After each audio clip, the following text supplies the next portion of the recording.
So this company, Bluegen, reached out to me and asked me if I would be interested to try their OKPad. And it gives a little bit more explanation of why it's called the OKPad, Oriented Knowledge. And I thought, well, this is very interesting because this actually is something that is quite often mentioned as something that you would like to see on my channel, which is both an LCD Android tablet and an e-ink tablet.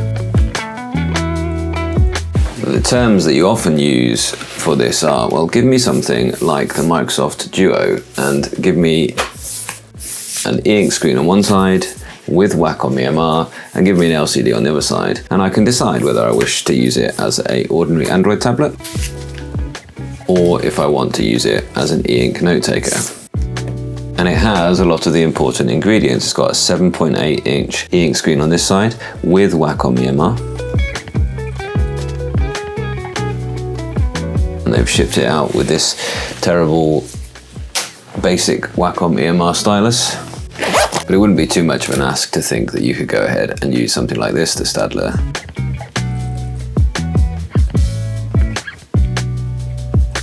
Norris Digital Jumbo. And you see that note-taking layer, that note-taking e-ink side works perfectly fine, although it is not yet a polished software experience. It is live now on Kickstarter, and it's a project which is certainly interesting. It doesn't seem like it's going to be hugely expensive, which is good news because there are some things that it does lack. We are on Android version 10 here. You can see from the very old school menus there as well. And it tells me customize your Pixel, so it clearly believes it is a Pixel phone. And the security update is from that same era, 2020. So the security doesn't even know how bad the pandemic is going to get. However, you know, they have given this some thought. There is a button here where you can switch between the e-ink screen or both, or just the LCD screen. But there's loads of places where we need to see improvements. For instance, the eraser didn't erase anything.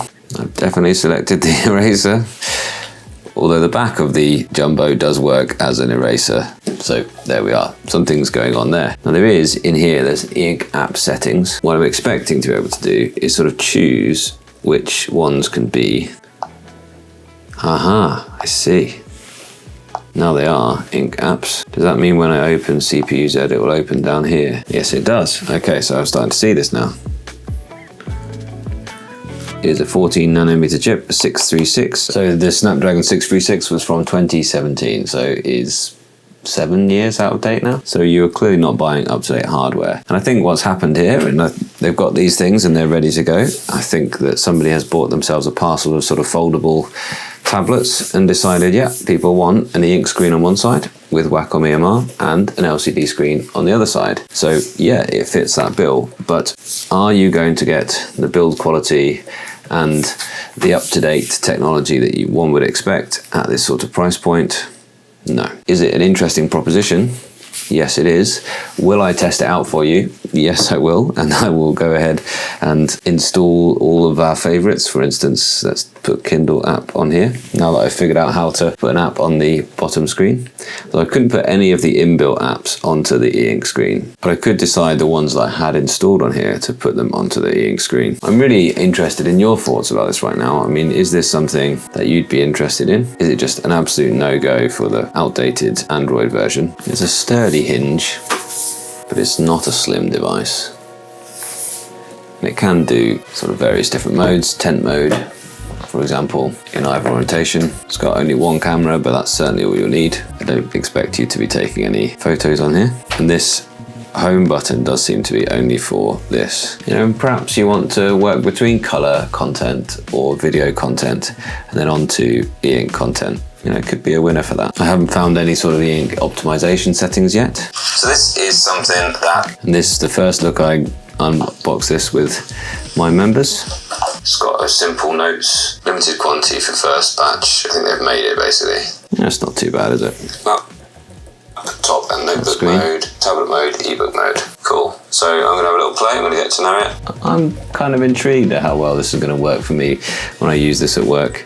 Might be next year because it's summer holidays now, but we'll see. I just think that ability to work between the two screens might actually be quite good for it. If they can get this to be actually seamless You know, they need a bit of a tutorial when you open up immediately to show you how do you actually switch. You see, I don't seem to be able to put Kindle on there now.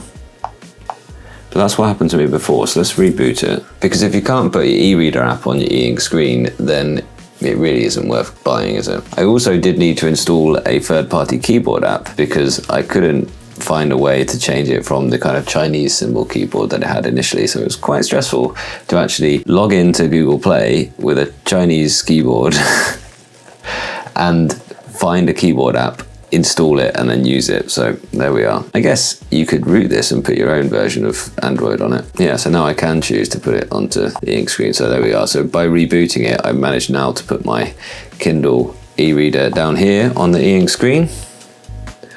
And there we are. Well, all right then. I don't think there's a front light on it, incidentally, either. And I also haven't seen that you can rotate this bottom screen. I'm not really getting through this Wind-Up Bird Chronicles. It's not the fault of the book, it's a good book. I do want to change it, so yeah, don't forget to turn off that back screen. I think this is the screen that the older Nova Air devices had. It's fine, but it isn't cutting edge ink. Cool. Interesting proposition. Thank you, OKPad, for sending that out for an early review.